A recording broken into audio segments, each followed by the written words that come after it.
Salam sejahtera. Semoga kita semua dalam keadaan yang baik dan sehat. Pertama, saya mengucapkan selamat karena kalian dapat lulus dari evaluasi semester lalu.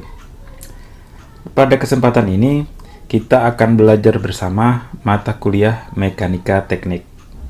Semester lalu, melalui mata kuliah fisika pada materi hukum Newton dan dinamika, kita sudah mengenal akan konsep gaya dan momen, serta bagaimana penggambaran dan cara penghitungannya. Kita juga sudah mempelajari konsep vektor dan metode perhitungan vektor. Pada mata kuliah matematika, Anda juga telah diajarkan mengenai konsep trigonometri serta aplikasinya. Materi kuliah mekanika teknik sangat erat hubungannya dengan pemahaman Anda akan konsep gaya, momen, dan vektor.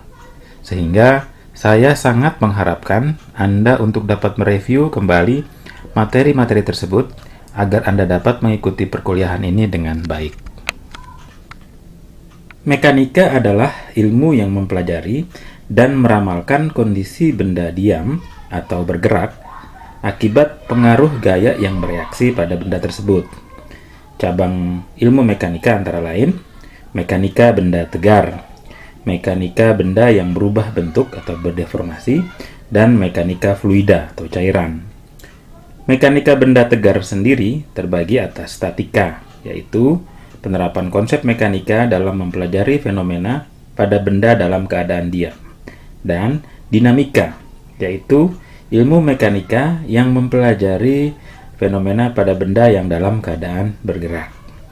Pada kenyataannya, tidak ada benda yang benar-benar tegar tanpa mengalami perubahan bentuk atau deformasi akibat beban yang diterimanya. Pada mekanika benda tegar, deformasi yang terjadi umumnya sangat kecil dan tidak mempengaruhi kondisi keseimbangan atau gerakan struktur yang ditinjau, sehingga deformasi tersebut dapat kita abaikan. Fokus perkuliahan kita adalah mekanika pada struktur statis, dan juga untuk memahami gaya-gaya statis pada sebuah mekanisme.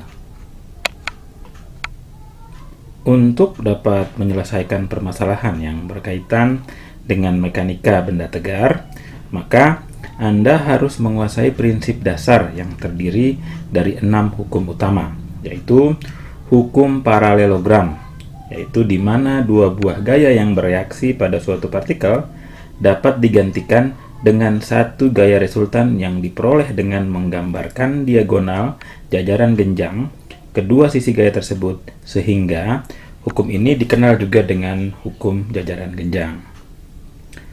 Yang berikut, hukum transmisibilitas gaya, yang menyatakan keseimbangan atau gerak suatu benda tegar tidak akan berubah jika gaya yang bereaksi pada suatu titik diganti dengan gaya lain yang sama besar dan arahnya tetapi bereaksi pada titik berbeda, asal masih dalam garis aksi yang sama.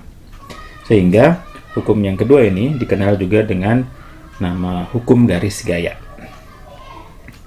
Yang ketiga, hukum pertama Newton, yang menyatakan bila resultan gaya yang bekerja pada suatu partikel sama dengan 0, maka partikel diam akan tetap diam dan atau partikel yang bergerak akan tetap bergerak dengan kecepatan konstan. Hukum pertama Newton ini dikenal juga sebagai hukum kelembaman. Yang berikut, hukum kedua Newton, yang menyatakan bila resultan gaya yang bekerja pada suatu partikel tidak sama dengan 0, maka partikel tersebut akan memperoleh percepatan sebanding dengan besarnya resultan gaya dan dalam arah yang sama dengan arah gaya resultan tersebut. Yang berikut, hukum ketiga Newton, yang menyatakan antara benda yang berhubungan mempunyai besar dan garis aksi yang sama, tetapi arahnya berlawanan. Lebih mudahnya, aksi sama dengan reaksi pada arah yang berlawanan. Dan hukum yang keenam adalah hukum gravitasi Newton, yang menyatakan bahwa di mana dua partikel akan saling tarik-menarik dengan arah gaya yang berlawanan, dan besarnya gaya tarik dipengaruhi oleh massa dari masing-masing partikel serta jarak antara pusat massa kedua partikel. Dalam melakukan penyelesaian persoalan mekanika teknik, Anda diwajibkan untuk mengetahui standar sistem satuan yang digunakan.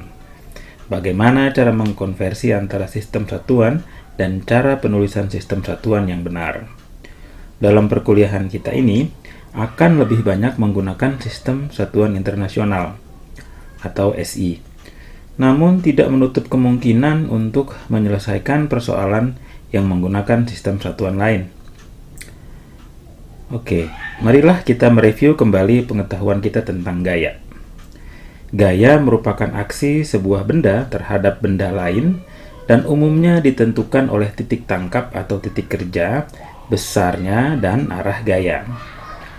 Sebuah gaya mempunyai besar, arah, dan titik tangkap tertentu yang dapat digambarkan dengan anak panah. Makin panjang anak panah, maka artinya makin besar gayanya. Interaksi antara garis gaya-gaya yang bekerja pada suatu partikel atau benda dapat dibedakan jenisnya sebagai berikut. Gaya kolinear, yaitu gaya-gaya yang garis kerjanya terletak pada satu garis lurus. Lalu, gaya konkuren, yaitu gaya-gaya yang garis kerjanya berpotongan pada satu titik. Yang berikut ada gaya koplanar, yaitu gaya-gaya yang garis kerjanya bekerja pada satu bidang. Sedangkan yang terakhir adalah gaya kopel, yaitu di mana sepasang gaya yang sejajar, sama besar, dan berlawanan arah bekerja pada suatu batang atau benda dengan jarak tertentu antara titik tangkapnya.